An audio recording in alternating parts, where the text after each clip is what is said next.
ऐसे इंसान के बारे में सोचते रहते हो जिसको शायद तुम्हारा दिल तोड़ने में, तुम्हें इग्नोर करने में, तुम्हें झूठा साबित करने में मजा आता है। तो अभी इसी वक्त अपने आप से दो प्रश्न पूछना। पहला ये कि उस इंसान के बारे में इतना सोचने का टाइम आया कहां से तुम्हारे पास, और दूसरा ये कि अब से तुम इस टाइम का क्या करने वाले हो। पहले प्रश्न का जवाब मैं तुम्हें दूंगा और दूसरे का तुम अपने अंदर ढूंढोगे। कहां से आया तुम्हारे पास उसको इतना सोचने का टाइम।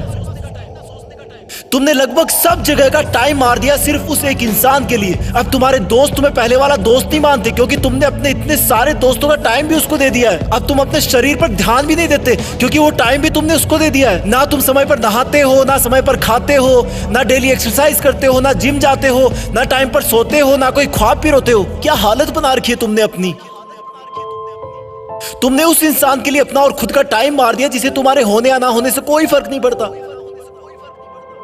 तुम्हारी माँ कितना सोचती है तुम्हारे बारे में कि अब ये गुमसुम क्यों है जबकि इसकी कोई अभी एग्जाम भी नहीं है। सोच सोच के थक गई है वो, क्योंकि तुमने अपनी माँ से बात करना बंद कर दिया है। माँ से बात करने का टाइम भी मार दिया है तुमने बहुत सपने देखे थे कि लाइफ में ये करूंगा वो करूंगा, लेकिन तुमने वो सपने भी मार दिए क्योंकि जिस टाइम में तुम सपने देखा करते थे वो टाइम भी तुमने उसको दे दिया।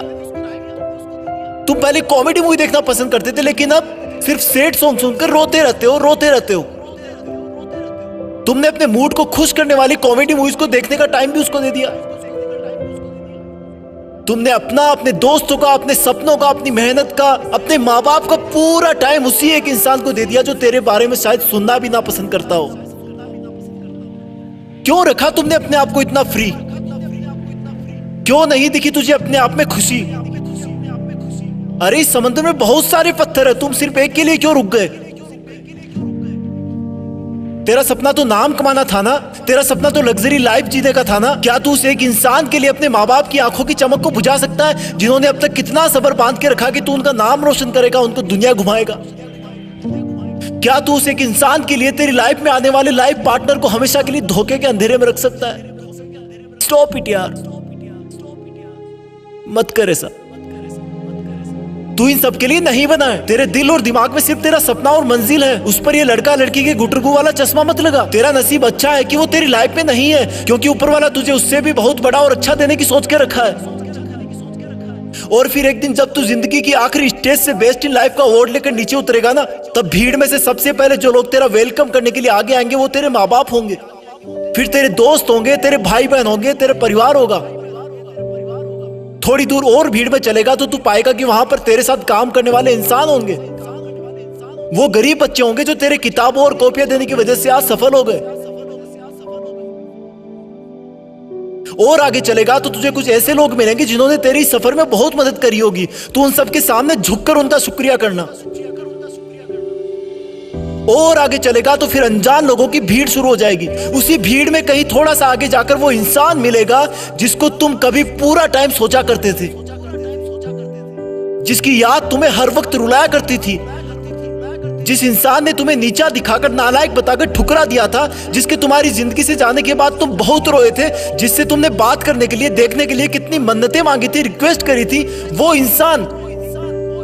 इंसान तुम्हें सॉरी बोलना चाहेगा लेकिन नजरें नहीं उठा पाएगा।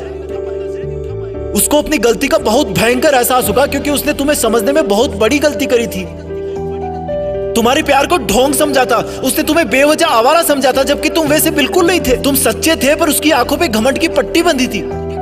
वो इंसान तो भीड़ में बहुत रो रहा होगा लेकिन तुम उसके कंधे पर हाथ रखकर उसको माफ कर देना और बोलना कि थैंक्स यार, अगर उस दिन तूने मेरा दिल ना तोड़ा होता ना तो आज मैं भी तुम्हारी तरह इसी भीड़ में खड़ा होता। आज जिंदगी की आखिरी स्टेज से बेस्ट इन लाइफ का अवार्ड लेकर कोई और नीचे उतर रहा होता। और फिर तुम अपने उस दिन के डिसीजन पर गर्व करना कि अच्छा हुआ जो मैंने उस दिन इस इंसान के बारे में सोचना बंद कर दिया। अच्छा हुआ जो मैंने दुनिया की बजाय अपने आप को ढूंढ लिया। अच्छा हुआ जो मैंने फ्री रहना बंद कर दिया। अच्छा हुआ जो मेहनत करना शुरू कर दिया। और अच्छा हुआ कि मैं भी बदल गया, क्योंकि अगर तुम नहीं बदलते तो तुम्हारे जाने के बाद ही तुम इस दुनिया से खत्म हो जाते। तुम्हें बदलाव की सख्त जरूरत थी, तुम्हें उसे भूलने की सख्त जरूरत थी। पहले क्वेश्चन का जवाब बस इतना ही था। दूसरे प्रश्न का जवाब अब तुम्हें अपने अंदर ढूंढना है कि अब तुम उस इंसान को भूलने के बाद उस टाइम में क्या करोगे जिसमें उसको याद किया करते थे। याद रखना, ये जितना मुश्किल लग रहा है उतना मुश्किल बिल्कुल नहीं है। तुम कर सकते हो, यू कैन डू इट। तुम्हारी जीत फिक्स है, तुम्हें करना ही होगा। तुम ऐसे किसी को सोचकर अपना वक्त बर्बाद नहीं कर सकते। तुम्हें खुद को पूरी दुनिया से ऊपर रखना है, तुम कर लोगे। तुम लकी थे कि तुम्हें वो दर्द और एहसास मिला जो तुम्हें रॉकेट की तरह उठने पर मजबूर कर दिया। अब तुम्हें कोई नहीं रोक सकता। जय हिंद।